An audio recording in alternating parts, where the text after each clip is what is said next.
hey, let me share with you something that I believe is pretty game-changing when it comes to watercolor. And that is paint the pattern, okay? So we have this car here, just a typical subject matter for me, but look at the pattern of colors. If we look from left to right, we have this pattern of grays, then ceruleans, kind of cobalts, maybe ultramarines, phthalo, and then it goes back to neutral. Paint the pattern instead of painting the details. Let me show you what I mean. So if we start with a gray, I'm just going to add a bit of ultramarine here and we'll gray this out. And I don't even care about like what it is that I'm painting, because what we're doing is painting the pattern. So check it out. Gray, okay? This starts with a gray, okay? And maybe there's a bit of warmth, so I'm going to add a bit of yellow to my mix, all very watery, okay? So maybe there's a bit of warmth here. But then underneath it, I do recognize strong kind of blue elements that are pretty powerful. So I'm going to add some phthalo blue. I'm going to add some cobalt blue, all kind of mixed together. Check it out, okay? This kind of a thing. And look, as we move towards this area, we're starting to build a bit more of a darker mix and also more neutral, up, especially up top. So look, I'm kind of darkening and I'm making this a little more neutral, okay? Now here something very interesting happens. Here we have peak saturation and pretty strong blues. I'm gonna add a bit of ultramarine too, see right around here. And I would say this is where we're starting to return to grays, okay? And let's add this little, I'm going to switch just to a smaller brush for a moment. Let's add this little license plate yellow moment here. It's just really a moment in time, you see? This license plate element. Again, don't think in terms of like what it is that I'm painting. Think in terms of what's the overall pattern I'm seeing, okay? So going back to gray on this right side, okay? Now, what I'm doing may seem silly to you, but that's exactly, and I mean exactly, how you work on your own style, your own creativity in a way that propels it forward and makes you an amazing painter. Because watercolor at the end of the day, and I'm going to add some darks here that I'm seeing underneath. Watercolor at the end of the day, just like any other painting media, the thing that makes it attractive to the eye and beautiful, it hides in plain sight almost in the more abstract elements. It hides in the shapes you're painting. It hides in the patterns you're conveying to the viewer. It hides in those things that are just right in front of you, and people can see them, but they don't necessarily know to point towards them. So let me show you. We're going to extend this. I'm going to add a bit of carbazole violet, okay? And think of it as, again, you're not painting an accurate result. What you're doing is learning to see patterns. If you frame it that way, it's very powerful and it will make you grow as an artist. You're looking for patterns. Look, I like this gap here. So even though it doesn't really make sense, I'm going to keep it. That's when you are present to what's going on paper. That's when you notice interesting things and you get to decide if you want to keep them or not. Now, as we recede back, this gets even more, I would say, gray and neutral, but there are definitely other shadows here at the back of this parking lot that kind of continue backwards here, you see? And it's kind of a receding pattern, right? And I've painted a similar scene before. And then, if you want to really, let's play with the temperatures and light.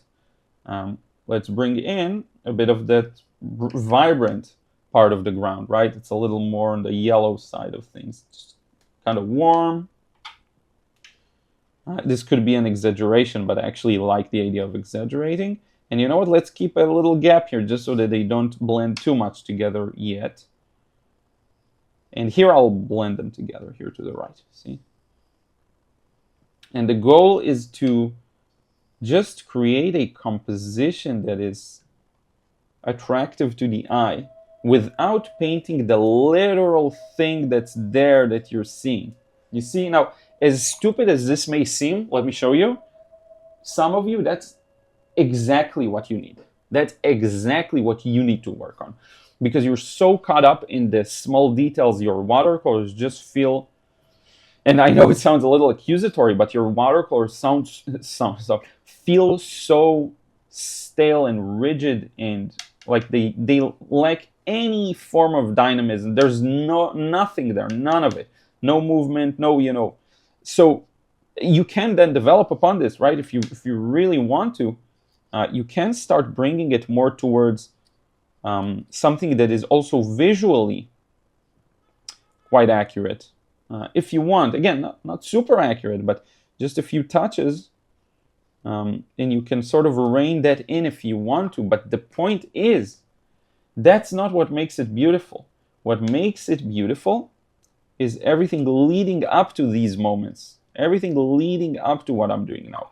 That's the part that's really responsible for it looking good, and visually registering as something that the viewer enjoys looking at, okay? Because at the end of the day, your goal is to create something that evokes an emotion or is pleasing to the eye, whatever it is. It can be many things. Your goal doesn't have to be one thing, right?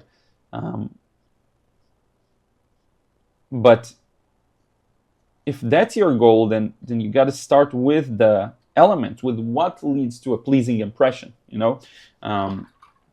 and you can then start making use of these opportunities that you see in front of you to make things visually pleasing in an abstract way. That's the power of abstract.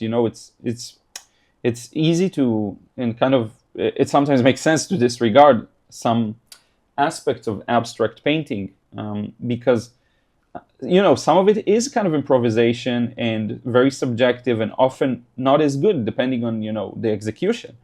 So it's very easy to go that route, but what we often forget is the entire goal of abstract is to work with visual elements. So that's still a very useful skill that you can apply to your more accurate paintings, to your more supposed to be realistic paintings, right?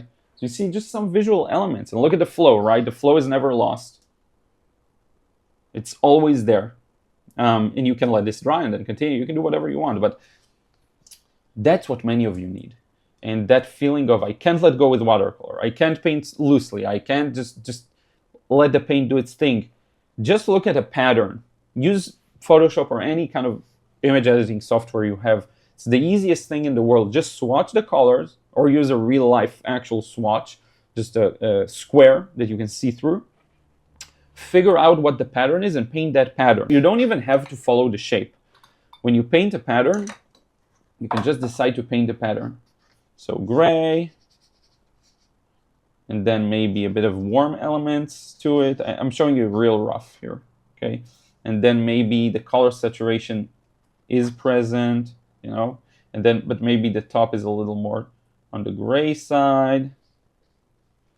And maybe here you actually get a bit more of an interesting nuance in color. You don't even have to paint the shape. You can paint this fully abstract. The idea is, can you keep maintaining the freshness and capture some visual elements you're seeing? It's as simple as that.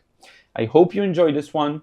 I hope it gave you some value. If you have, I'm going to put a link below to the frustration-free watercolor course. It's aimed exactly towards that, helping you paint with complete freedom. So if you're still stuck, 2026, some of you have been watching me for a long time. If you're still stuck and you haven't gotten the course, now is your time.